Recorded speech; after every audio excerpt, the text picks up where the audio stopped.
सत्तारूढ़ कांग्रेस और भाजपा सहित प्रमुख राजनीतिक दलों के कई दिनों के प्रचार अभियान के बाद आज राजस्थान की 200 में से 199 विधानसभा सीटों के लिए वोटिंग हो रही है। इस दौरान कांग्रेस के प्रमुख नेता और राजस्थान के पूर्व उप मुख्यमंत्री सचिन पायलट ने जयपुर के एक मतदान केंद्र में अपना वोट डाला। इसके बाद उन्होंने एएनआई से बात करते हुए विश्वास जताया कि उनकी पार्टी को राज्य में एक और मौका मिलेगा। उन्होंने कहा कि लोगों का मूड इस बार सरकार बदलने के छलने को बदलने का है। सचिन पायलट ने कहा, मुझे विश्वास है कि कांग्रेस को राज्य में सत्ता में लौटने का एक और मौका मिलेगा। हमें सरकार बनाने के लिए आवश्यक संख्याएं मिलेगी। यहाँ लोग उन लोगों को वोट देना चाहते हैं जो काम के प्रति प्रतिबद्ध रहते हैं।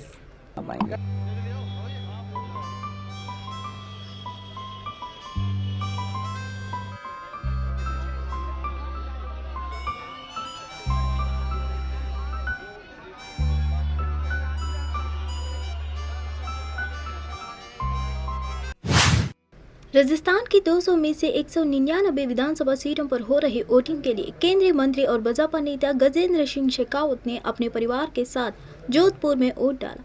वोट डालने के बाद केंद्रीय मंत्री और भाजपा नेता गजेंद्र सिंह शेखावत ने कहा कि बीजेपी प्रचंड बहुमत के साथ सरकार में आ रही है। जनता अब की बार मतदान करते समय जो पिछले 5 साल दुख तकलीफ झेला है उससे ध्यान में रखकर मतदान करने वाली है। जो अपराध हुए उन एक एक अपराध का जैसे बदला ले रहे हो, जिस तरह से राजस्थान में पेपर लीक की घटनाएं हुई, जिस तरह से राजस्थान में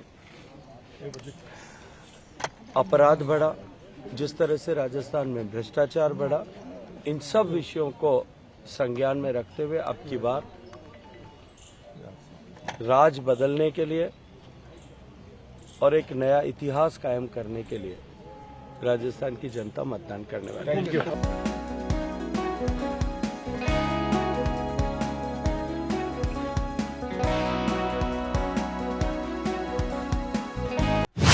राजस्थान के मुख्यमंत्री अशोक गहलोत ने राजस्थान विधानसभा चुनाव के दौरान अपना वोट डालने के बाद मुख्यमंत्री चिरंजीवी स्वास्थ्य बीमा योजना पर बात की। उन्होंने बताया कि यह योजना पहले ही शुरू हो चुकी है। इसे इसलिए लागू किया गया क्योंकि राज्य में सभी को सुरक्षा प्राप्त है। अशोक गहलोत ने कहा, हमने स्वास्थ्य के अधिकार पर कानून पारित किया है। हमने 50 लाख रुपए का बीमा किया है। हर किसी को सुरक्षा है। इस योजना को पहले ही लागू किया जा चुका है। चिरंजीवी योजना का 25 लाख का 50 लाख बीमा कर दिया। हम जानते हैं कि सबके काम 50 लाख और पड़ते नहीं हैं, बस सिक्योरिटी मिल गई सबको। 50 लाख तक इलाज कराना पड़ेगा। ये कैंसर में कई बीमारी ऐसी है 2.5-3 लाख खर्च तो प्रति माह आराम हुए लोगों को। तो आपको लगता है जो राइट टू हेल्थ है ये बहुत बड़ा हथियार है पब्लिक को मदद पहुंचाने? हथियार बन गया राजस्थान के, हथियार बन गया राजस्थान के अंदर। और नेशनली भी इसको अब आपको लगता है कि इम्प्लीमेंट होना चाहिए? इम्प्लीमेंट हो चुका है, देखा नहीं अभी हमने लाभ मिला, लाभार्थी था ये। हाँ।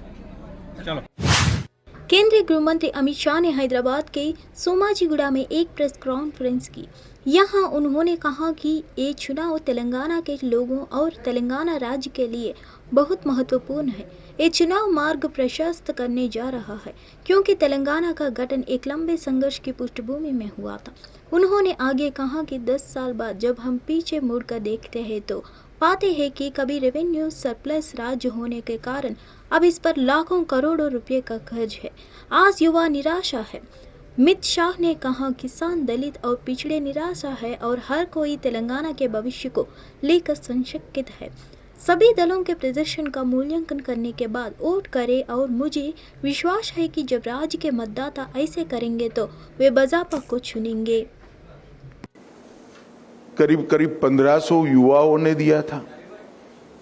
उन्होंने तेलंगाना की भविष्य की पीढ़ी के लिए अपना सब कुछ बलिदान किया था। आज युवा बिल्कुल निराश। कांग्रेस नेता राहुल गांधी ने केसीआर पर जमकर निशाना साधा है। कांग्रेस के पूर्व अध्यक्ष राहुल गांधी ने निजामाबाद में एक चुनावी सभा को संबोधित करते हुए तेलंगाना के मुख्यमंत्री के चंद्रशेखर राव पर बड़ा आरोप लगाया है। उन्होंने कहा कि केसीआर के परिवार के हाथ में सबसे पैसे बनाने वाली मिनिस्ट्री है। सबसे ज्यादा पैसे जमीन, शराब और खनन से बनाया जाता है और केसीआर के परिवार के हाथ में ये तीनों मंत्रालय है। अगर आप भ्रष्ट नहीं होते तो आपके परिवार के हाथ में ये तीनों मंत्रालय नहीं होते। ప్రభుత్వంలో ఉన్నటువంటి మంత్రులు ఎక్కువ మొత్తాన్ని డబ్బులను పోగు చేసుకోవడానికి చేస్తున్నటువంటి వాళ్ళు కేసీఆర్ గారి మంత్రివర్గంలోనే ఉన్నారు। सबसे ज्यादा पैसा जमीन, शराब और रेत में बनाया जाता है। ఈ రాష్ట్రంలో భూ కుంభకోణం, లిక్కర్ మాఫియా, తద్వారా మైన్స్ ద్వారా సంపాదిస్తున్న డబ్బు ఈ రోజు కేసీఆర్ గారి మంత్రుల దగ్గర, శాసనసభ్యుల దగ్గర, స్థానిక శాసనసభ్యుల దగ్గర కూడా ఉందనేటువంటి విషయాన్ని గ్రహించమని చెప్తాం। ये तीनों की तीनों मंत्रालय केसीआर के परिवार।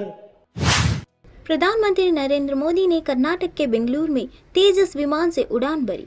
पीएम मोदी बेंगलुरु में हिंदुस्तान एरोनॉटिक्स लिमिटेड की फैसिलिटी पहुंचे थे। पीएमओ के मुताबिक उन्होंने तेजस की मैन्युफैक्चरिंग हब का निरीक्षण किया। उड़ान के बाद पीएम मोदी ने सोशल मीडिया पर पोस्ट किया। उन्होंने लिखा, तेजस पर सफलतापूर्वक उड़ान पूरी की। यह अनुभव अविश्वसनीय था। इस अनुभव ने हमारे देश की स्वदेश क्षमताओं में मेरे विश्वास को काफी हद तक बढ़ा दिया है। हंस ने हमारी राष्ट्रीय क्षमता के बारे में मुझ में नए सिरे से गर्व और आशीर्वाद की भावना जागृत की है।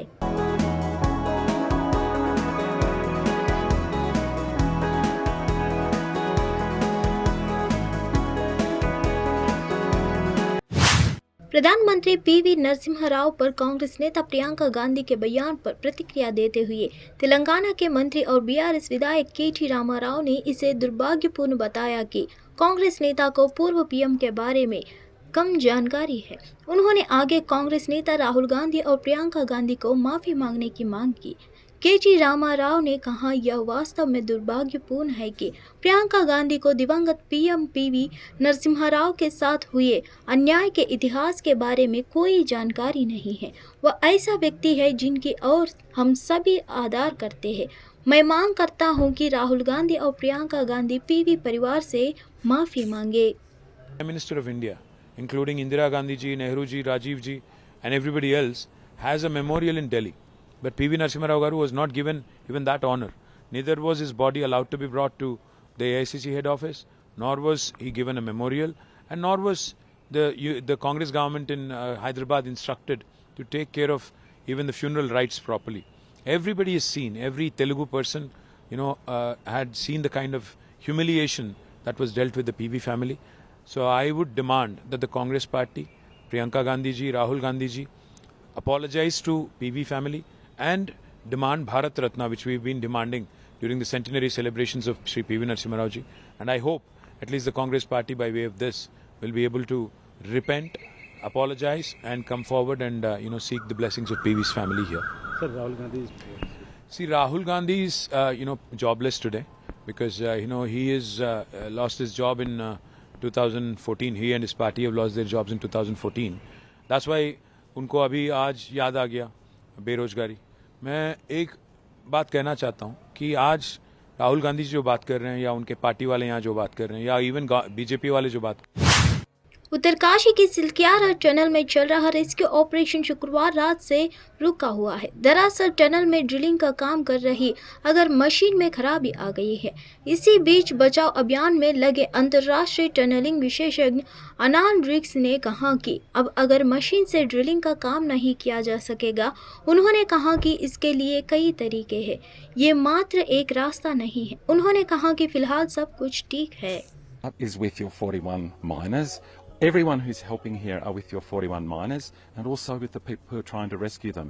So questions about whether we're doing, no, please just let me talk. So whether it's manual mining, whether it's vertical, whether it's a machine from the side, whether it's a combination of all of them, what we're doing is we've got a mountain that is still unstable, right? Still unstable. We've had one collapse. We could have more. If it has a big collapse, this would be a terrible thing.